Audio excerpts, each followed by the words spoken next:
If you have a story you'd like to see featured on the channel, then go to mariesfield.com and send it my way. And of course, thank you.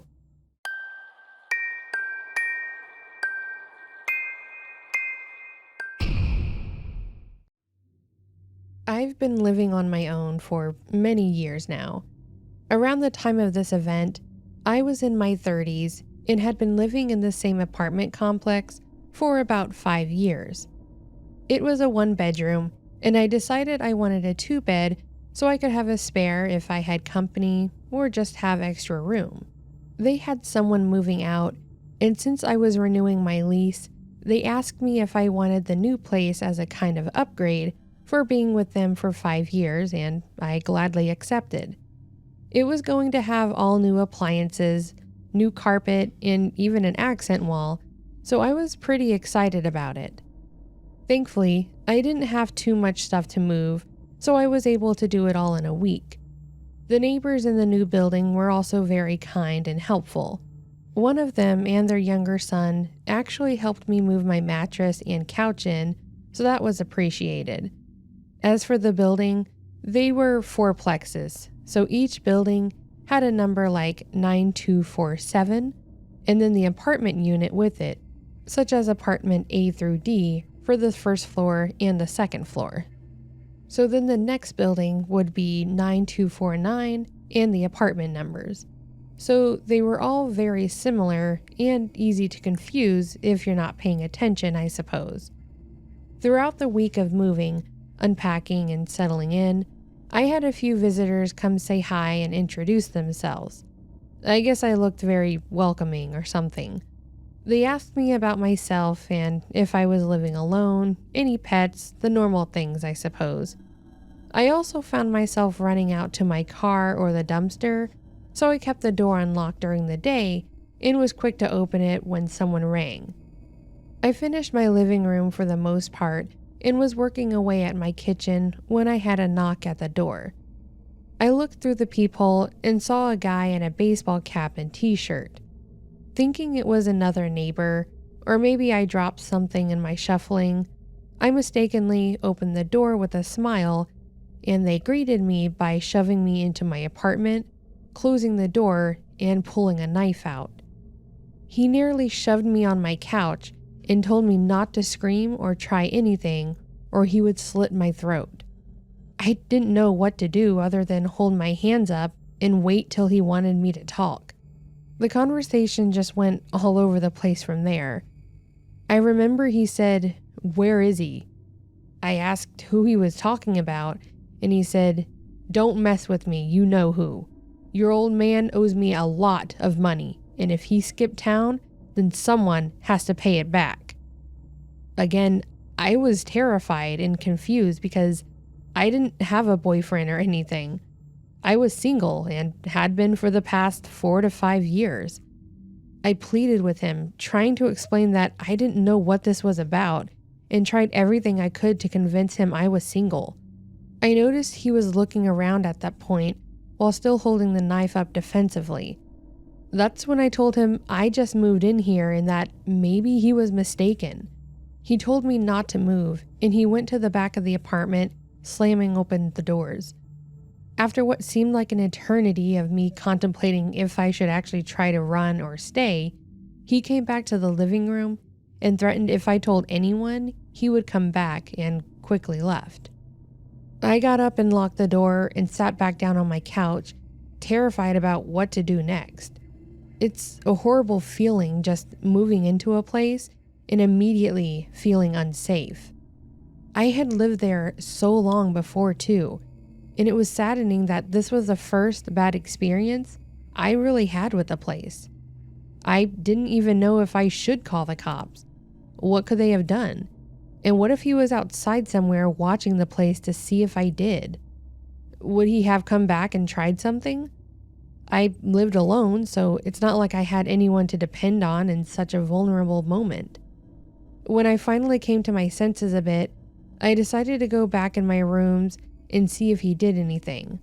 He had opened all the doors and shower curtains like he was looking for someone or something, but I guess he found what he wanted in my bedroom. I had an old jewelry box given to me by my grandma, and I kept my tips in the bottom part of it, and he had taken all the bills. It was probably about $200 roughly. I was just saving them if I ever needed some extra cash, but at least I got to keep my life. Unfortunately, it seemed like this was a normal scene for this apartment, as when one of the neighbors saw this man come to my door, he called the cops, which they then came knocking on my door. I know it may have been stupid, but I was still afraid, so I just told them that they came looking for someone else, and I told them they had the wrong place. I didn't even have to identify or give a description, as he mentioned the guy had been in the area before and was told to leave the property by management. I told them I would let them know if I saw the guy again, and they left. The rest of that week definitely changed for me. I felt super uncomfortable being alone for a while, so I invited people over just to hang out with me and use unpacking as an excuse. I did finally tell one of my girlfriends that had come over about what happened, and she convinced me that I was probably fine and that it probably wouldn't be worth the effort of them coming back, in a nice way, of course, and I understood what she was saying. It was reasonable and definitely helped me relax a bit. I also ended up running into the same neighbor that called the police at the rental office.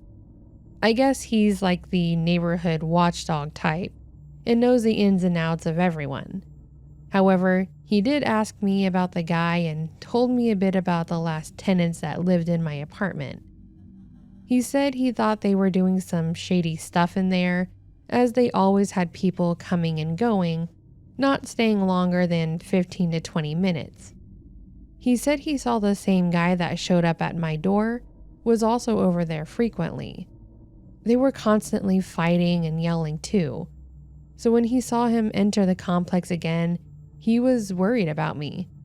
The last tenants also seemed to move out in a rush, leaving a lot of their stuff.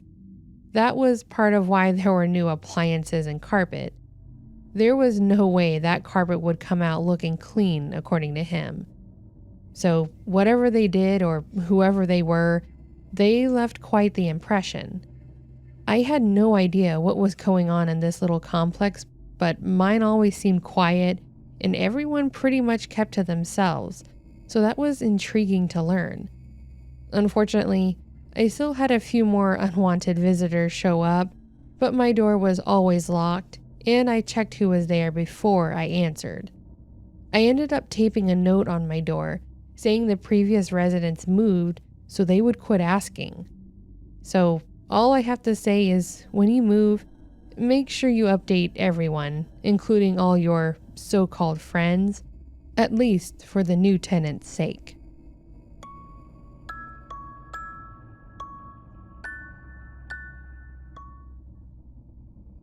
Hi Marie.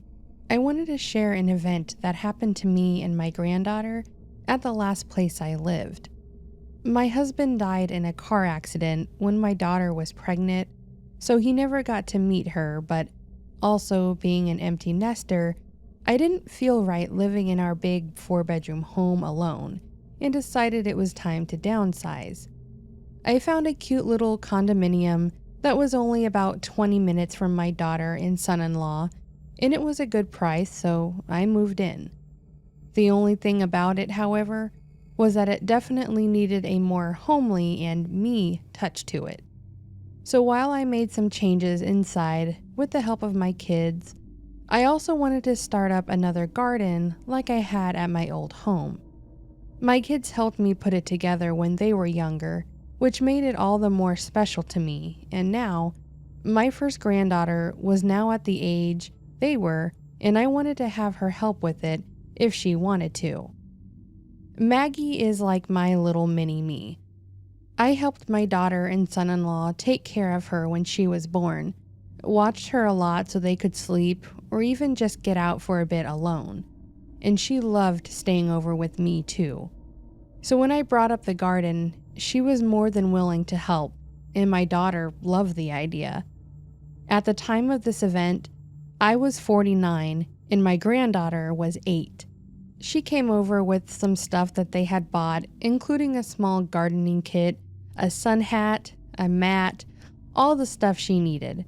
My son-in-law helped me with lining and digging the top part of the dirt since it was pretty hard, and then we did most of the rest. On the day Maggie and I were out back deciding what we wanted to plant and where, my neighbor Howard had come out back and greeted us. The fences weren't very tall. It came up about to my chest and seemed to more so just be to separate the property rather than for privacy. But I didn't mind Howard. I think he was close to my age, maybe a year or two younger, but he seemed like a genuinely nice guy. He introduced himself when I moved in and even helped my son-in-law fix one of the windows. He stopped and asked what we were up to, and then we started talking about the garden for a bit. I noticed he kept looking down at Maggie and realized that he hadn't met her yet, so I introduced them, explaining she was my granddaughter. So we talked about her for a while, and then we continued on with our plans for the day. Now, Howard also had a small dog, I think a corgi, and there were a few kids in the neighborhood that liked to go over to his place to play with the dog, or I've even seen some kids walking the dog, so he was definitely not unknown to the community and never gave off any weird feelings. In fact, the way he talked to me was very kind and playful in a way, and when he asked if I was single, I honestly thought he may have been flirting with me. It had been some time since my husband passed, so I didn't dislike the attention either.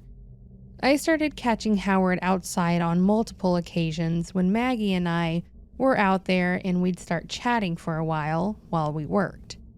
The conversations were always friendly and innocent, and we all had a good time. Maggie even offered him some lemonade when we were taking a break.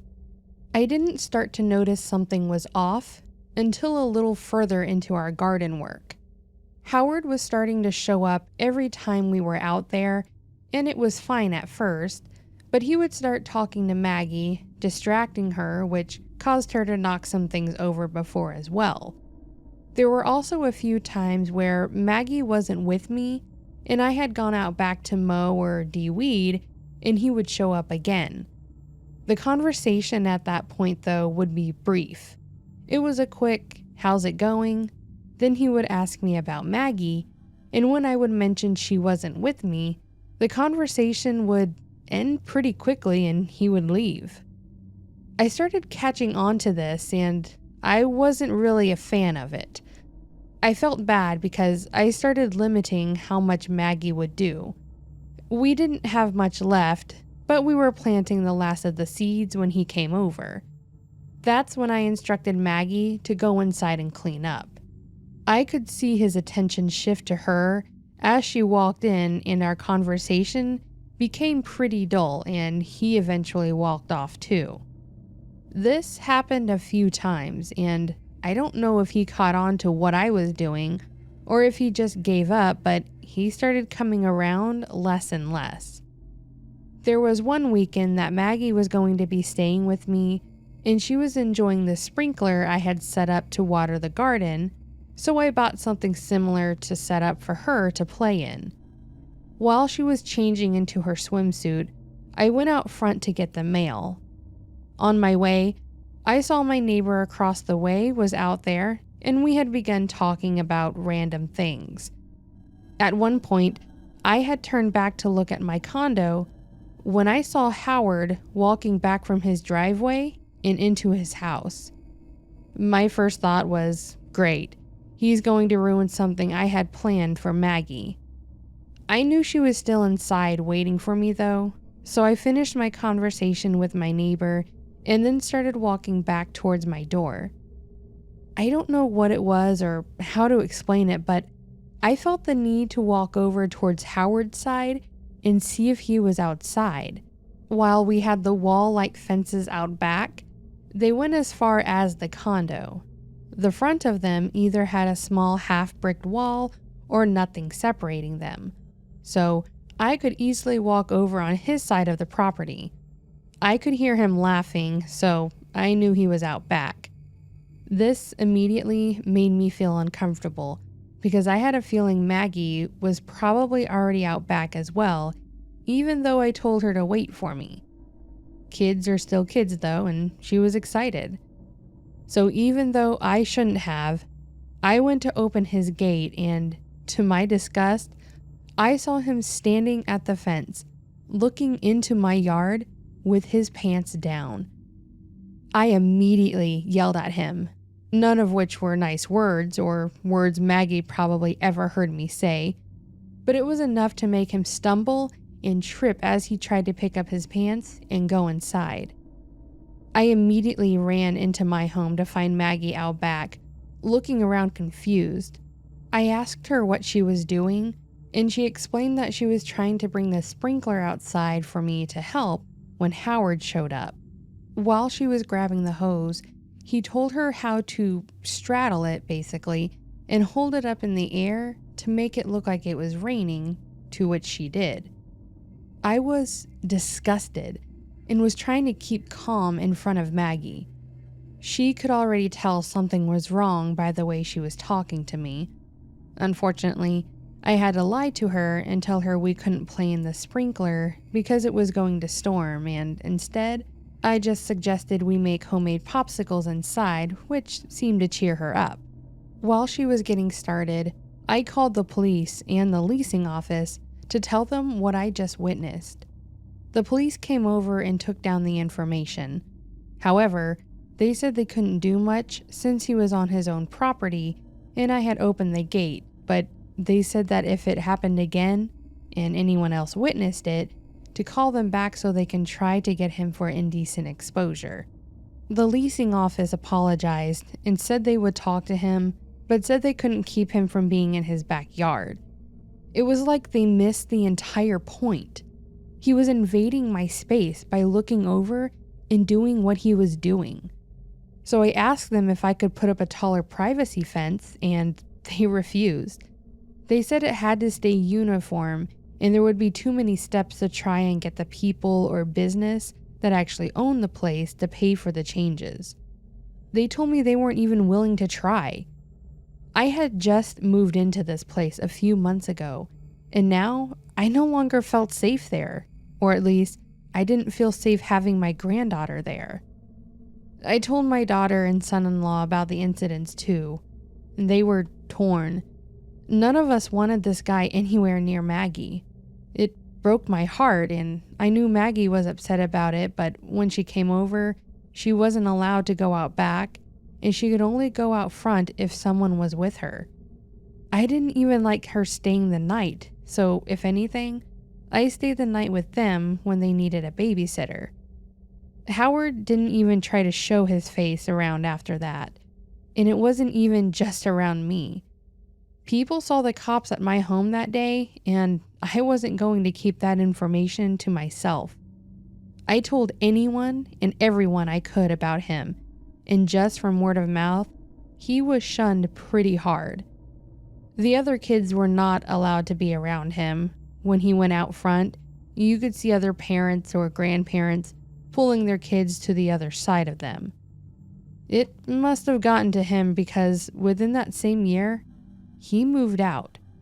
I saw moving trucks and I couldn't be more relieved. Once he was gone, I let Maggie stay the night, have friends over, and even play out back and enjoy the hard work she put into that garden with me. I lived there for a few years, but over time, I learned the leasing people were not as nice as they appeared to be when I moved in, and they were not giving me any reason to make me reconsider. But now, I live in a small house with my own yard and privacy fence, and I will never let something like that happen ever again. Because next time, Grandma might have to use something other than her words.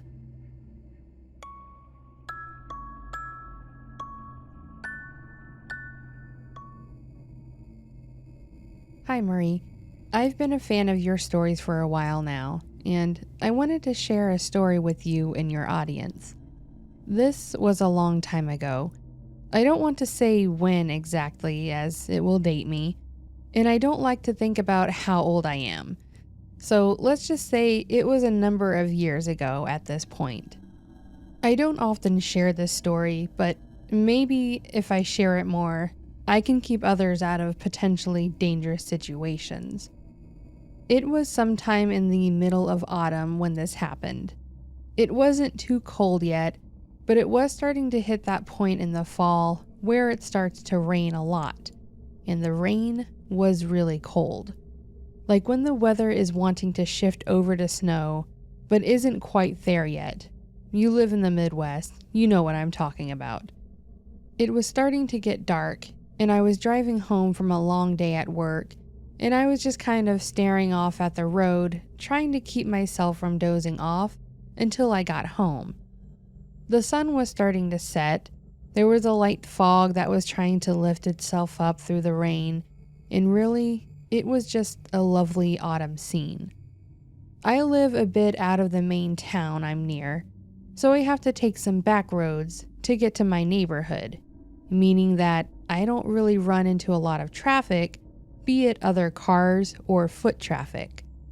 I rounded one of the corners near my home, and as I did so, I noticed a man walking up a bit the road with his hand outstretched like he was waving at me. My first thought was, this guy needs help, and I have always been a compassionate guy, so despite the inherent risk, I figured there was no harm in at least pulling over to see if he was okay, or if it was an emergency. I couldn't have lived with myself if I drove by and then found out that it was something serious that I could have helped with. I pulled over and rolled down the window, asking the man what was going on and if he needed help. He looked like a pretty normal guy, longer, slicked back hair, probably in his late 20s or early 30s, business casual looking clothing, and a well-trimmed but thick beard. This may sound weird to some, but if I had to stereotype him at all, I would say that he looked like the kind of guy that would work at Best Buy for the Geek Squad people. I know that's weird, but that's where I would place him if I had to. As soon as I rolled down the window and asked if he was okay, he leaned into the window. He asked if he could get a ride to town, which was about 6 or so miles in the opposite direction. I asked whereabouts in town he needed to go, and he mentioned a small apartment complex on the opposite end, which wasn't too bad. I was familiar with the area, as it was the complex I lived in before I'd bought my house, so I told him that I could go ahead and give him a ride. He mentioned that he didn't have any money or anything he could give me for it, and I told him that I didn't care, and that I was happy to help him get out of the rain.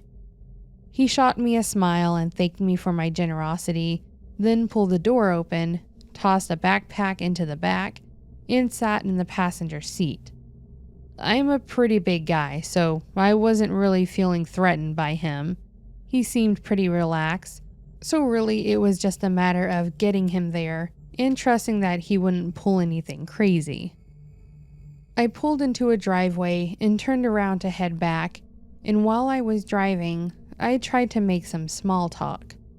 He seemed pretty willing to talk about anything, so again, I wasn't really getting any red flags. I asked him his name, he told me that he was Alan. I asked him why he was out walking in the rain like that, and his answer was vague, but he basically said, I was told I wasn't welcome where I was anymore. I assumed that this meant he was kicked out, and I wasn't going to push it. After this, though, I noticed that his answer started getting shorter, or he would just chuckle slightly when I would say something, and his focus just stuck on the road that we were driving on. Like, his eyes almost started to look vacant, and his smile was just a flat frown as he kept his head looking forwards. After driving a bit more, the rain started to pick up, and it was getting to a point where I was struggling to see where I was going.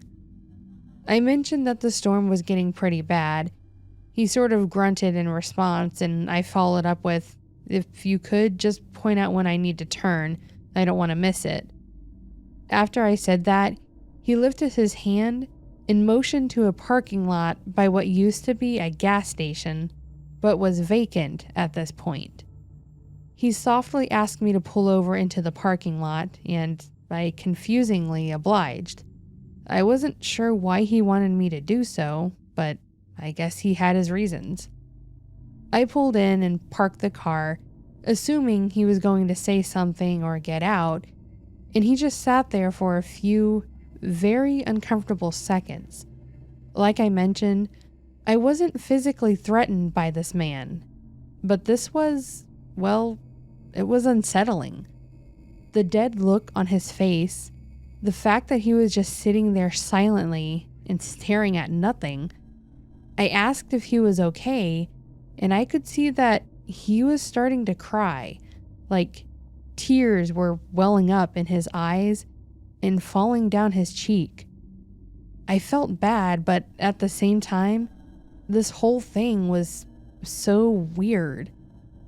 After just staring for a few more seconds, he turned to look at me with an unnerving intensity, the tears still streaming down his face. He very quietly asked me what my name was, and I told him, just saying, it's my name." He kept his stare on me and nodded slowly, like he agreed that it was my name or something. A few more silent seconds passed until he spoke again, and when he did, he said, "Well, I want you to know that you're lucky. You're not the one I'm looking for tonight." He then reached behind himself to grab his backpack, shoved my door open, and just walked away from the car out into the storm. I was left shaken and confused, completely unsure of what the hell had just transpired. I watched him walk out into the rain and continuing down the road, but after a few seconds, I realized that I needed to get away from there, just in case he changed his mind. I threw it in reverse and I drove off with my hands tightly gripping the steering wheel. I spent the rest of the drive home with my heart racing, just trying to process what he meant and who he was. Over the years, I have often wondered about Alan and what that meant. Who was he looking for? What was he planning on doing to the person he was looking for? And what would have happened if I had been that person? The memory of the whole thing still haunts me, and it made me way more cautious when dealing with strangers, and I can tell you that I've never picked up another hitchhiker since that day. I'm not saying that every person is an Alan, and maybe he wasn't even saying that in a threatening way, but I am saying that being vigilant and trusting your instincts can potentially save your life or keep you out of these kinds of situations. My simple act of kindness could have potentially been a brush with something malicious, and because of it, I now have this chilling story of a hitchhiker that scared the hell out of me.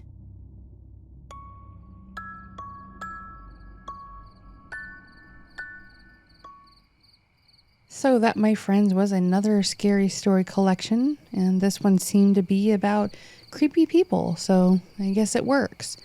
I did like the story about the grandma in a sense, with the attitude that she had. It reminded me a lot of my own grandmother.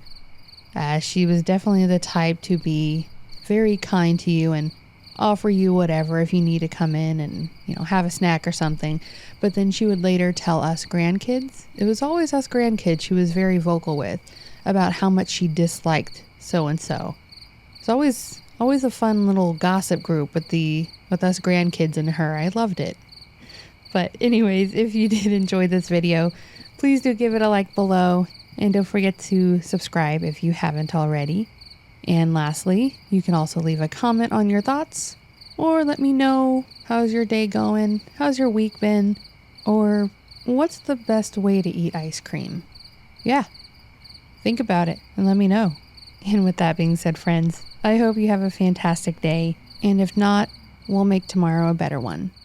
And until next time, take care.